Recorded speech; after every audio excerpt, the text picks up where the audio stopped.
এই চৈত্র মাসের গরমে আমরা চললাম দিদির রিসেপশন পার্টিতে। আর এবারে আমাদের পক্ষীরাজ হচ্ছে একটা ট্রাভেলার্স, হাতে গুনে কয়েকটা লোক ছিলাম, তো যে যার মতো শুয়ে বসে সব চলে এসেছি একদম রিসেপশন ভেন্যুতে। এসেই তন্ময়দা দিদির সাথে কয়েকটা ফটো তুলে নিলাম, আর তারপর চলে এসেছে একদম মেইন স্টার্টারের দিকে।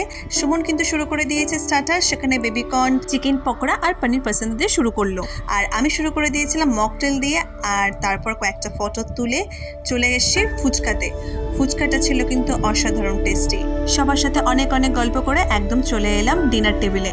আর ডিনারে আজকে ছিল হচ্ছে কচুরি, ফিশ ফ্রাই আর স্যালাড। আর তারপরে ছিল প্লেন রাইস আর ভেটকি মাছের পাতুরি। তারপরে চলে এলো আমার আপনার প্রিয় চিকেন বিরিয়ানি উইথ মাটন কষা। আর মাটনটা ছিল খুব ইয়াম্মি অ্যান্ড টেস্টি। শেষ পাতে চলে এলো চাটনি, পাঁপড় আর মিষ্টি।